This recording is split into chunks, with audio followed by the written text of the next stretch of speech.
advantage and for inch reach edge. And while he's 3 years older, he's taken far less damage and fought over 260 fewer rounds. He's said himself that he doesn't need to stop Canelo, just beat him, and while he's not gunning for a KO if it comes, he'll take it. Coming from faster weight classes, Crawford sees punches better, can roll with shots, and adjust quickly. Even though he recently showed 186 pounds on a scale, he laughed and said he walks around at 140, giving you a sense of his real frame.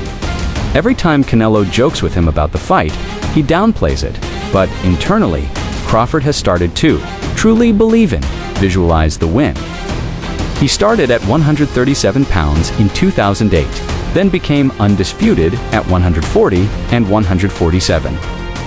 Now holding the WBA belt at 154 after defeating Israel Canelo, starting his journey in 2005 at 139, climbed divisions to win titles at 154, 160, 168, and 175, and can become a two-time undisputed super middleweight champ with a win over William Skull.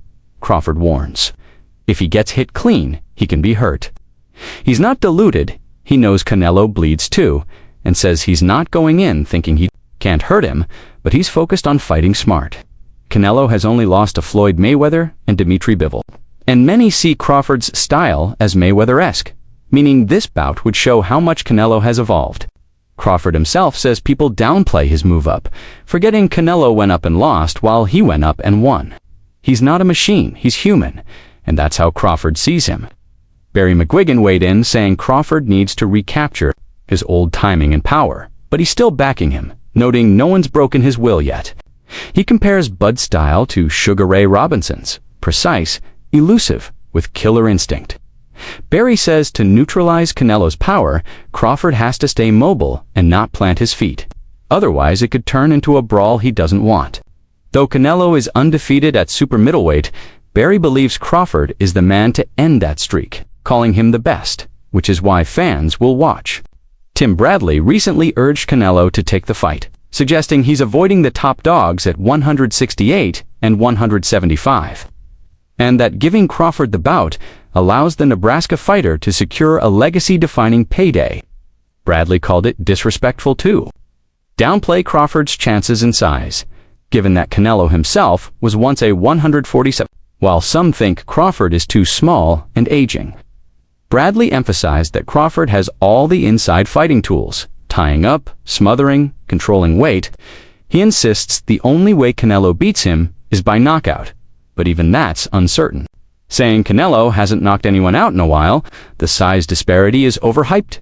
They're the same height, and Canelo isn't a natural 168 either. Still, not everyone agrees with Bradley, with fans pushing back, citing Crawford's close fight with Madrid. Despite the backlash, Bradley holds firm, saying the man with superior technique often wins regardless of weight, and Crawford is the technician. Many believe Canelo's only path is power, while Crawford's versatility and IQ could be key. When asked who he'd pick, another fighter chose Crawford, saying if he beats Canelo, it strengthens his own resume.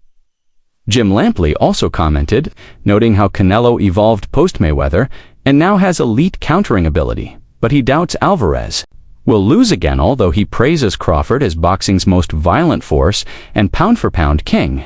He compared Crawford to a modern-day Sugar Ray, capable of defending or attacking with flawless timing and ferocity. Highlighting his Errol Spence performance as one of the best, Lampley thinks Crawford and Canelo are the two best pros of their time, making this bout one for the ages. Canelo responded bluntly when told he's no longer pound-for-pound number one, saying, "What are you talking about? I still am." That confidence fuels the narrative, but the 21-pound gap remains a question. Can Canelo come down to 160 for the fight? It's unclear. Fans are eager for the showdown, intrigued by the style clash, ring intelligence, and weight difference. Jose Benavidez, who once faced Crawford, gave Bud the edge, citing his adaptability, switch hitting, and composure. Most fighters go into the ring scared against Canelo, but Crawford won't. He lamented that his brother David never got the Canelo fight, suspecting politics or demands got in the way. Still, he praised both men, noting that Canelo may weigh more, but Crawford's skill set levels the field. In his view, Crawford is simply smarter in the ring, and even when moving up in weight, he figures opponents out. Thanks for sticking with us as we broke down the highly anticipated clash between Terence Crawford and Canelo Alvarez. With opinions divided and the stakes higher than ever, this bout promises fireworks in the ring and legacy on the line. Are you picking the skillful and sharp Crawford or the seasoned and powerful Canelo?